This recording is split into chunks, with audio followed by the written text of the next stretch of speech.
Asalaamu calaykum waraxmatullaahi wabarakaatu dhammaan asxaabta ku xidhan kanaalkeena Mandadi kusoo dhawaada barnaamijkeena maanta oo aynu kaga hadli doono wadamada adduunka haysta awoodda nukliyeerka balse intaynaan bilaabin barnaamijka daawada haddaad nagu cusub tahay nagu soo biir sabscribe noo saar sidoo kale gambaleelka furo si ay kuu soo gaadhaan barnaamijyada dambe siino sheergara barnaamijka si u gaadho saaxiibo kale oo danaynaya inay ogaadaan mawduucyada noocana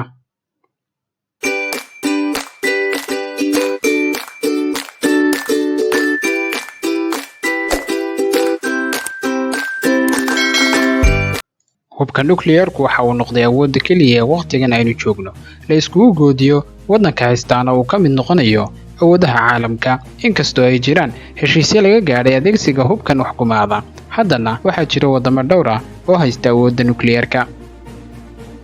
si kastaba ha ahaatee inta aynaan ka hadal wadamada haysta awoodda nukliyeerka bal aynu faahfaahino waxa uu yahay hubka nukliyeerku marka laga imaado qaacidooyinka kimikadeed ee saldhigga u ah samaynta nukliyeerka walaxda ugu muhiimsan ee uu ka kooban yahay ayaa ah macdanta uranium taasi oo caalamkan cusub noqotay macdanta ugu qaalisan hubkan qaraxiisu wuxuu geysan karaa khasaare aad u weyn oo aan si caadi ahayn u baabiin doona meel kasta oo uu gaadho xataa saamayntiisu waxay sii jiri doontaa qaraxa kadib muddooyin sannado ah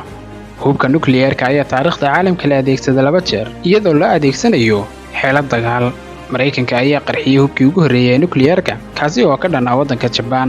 dabeecadii dagaalkii labaad ee adduunka Mareykanku wuxuu gacmeed awood nukliyeer ku sii daayay magaalada Hiroshima ee Japan 3 maalmood kadib markii hubka nukliyeerka uu ku dhacay Hiroshima bam platinum ah ayaa Mareykanku ku qarxiyay Nagasaki Japan Mareykanku wuxuu go'aansaday inuu ku rido hub kale oo nukliyeer ah xagga Japan nasiib darrase in ka badan 200,000 oo qof ayaa ku dhintay labadan qarax ee nukliyeerka taasi oo keentay su'aalo badan oo la xiriira anshaxa ka dambeeya adeegsiga hubka nukliyeerka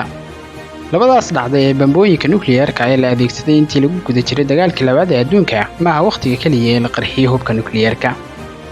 kaliyaata waxay yihiin dhacdooyinka kaliya ee hubka nukliyeerka loo adeegsaday xeelado dagaal oo lagu weerarayo cadowga inkastoo ay cabsi badan tahay tijaabooyinka hubka nukliyeerku haddana waxaa la tijaabiyey 100 jeer tusaale ahaan Mareykanku hubkan wuxuu tijaabiyey ilaa 1200 oo jeer intii u dhaxaysay 1945 ilaa 1992 sideed dal oo kala duwan oo adduunka ah ayaa si guul leh u qarxiyay hubka nukliyeerka 5 ka mid ah 8 dal ayaa loo aqoonsaday inay yihiin dawlado xaq u leh inay haystaan hubka nukliyeerka kaasoo lagu go'aansaday heshiiskii ku baahinta hubka nukliyeerka ee loo yaqaan NPT heshiiska ku baahinta hubka nukliyeerku waxa uu ogolaanayaa Mareykanka Ruushka Shiinaha Faransiiska iyo boqortooyada Ingiriiska inay haystaan hubka nukliyeerka iyadoo loo eegin sababtooda 3 dawladood oo dheeriya ayaa sameeyay tijaabinta nukliyeerka inkastoo aysan ka mid ahayn NPT sidoo kale ma ay saxiixin heshiiska ka hortagga hubka nukliyeerka 3 qaran waxaa ka mid ah Kuuriyada Waqooyi Hindiya iyo Pakistan waddanka bariga dhexe ee Israa'iil ayaa sidoo kale xuduudihiisa ku haysta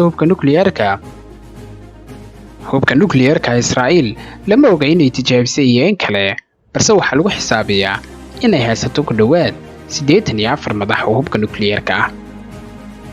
wadamo kale oo badan ayaa hore u haystay hubka nukliyeerka laakiin hadda ma haystaan sabab badan awgood wadamada markii hore haystay laakiin hadda aan haysan waxaa ka mid ah Koonfur Afrika, Belarus, Ukraine iyo Kazakhstan marka la eego tirakoobkii la sameeyay 2018 waxaa la go'aamiyay inay jiraan tiro qiyaastii 14,000 oo hubka nukliyeerka adduunka oo dhan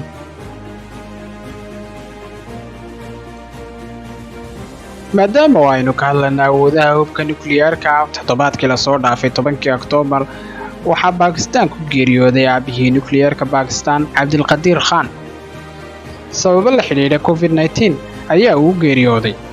isagoo da'diisu ay tahay 85 sano taariikhdiisa halkan kaga warrami mayno balse waa aabihii keenay isku dheelitirka awoodaha nukliyeerka ee Hindiya iyo Pakistan iyadoo ay jiraan khilaafad xagga xuduudaha oo ku dhaxeeya Hindiya iyo Pakistan Cabdilqadiir Khan waxa uu ahaa saynisyahan weyn kaasi oo wax ku soo bartay wadamada Yurub waxaana uu Pakistan ka dhigay waddanka kaliya ee muslimka ah ee haysta hubka nukliyeerka guud ahaan barnaamijkeena intaasi ayaa ku eegyahay intaynu ku kulmi doono barnaamijkan lamid ah. Assalaamu calaykum waraxmatullaahi wabarakaatuh.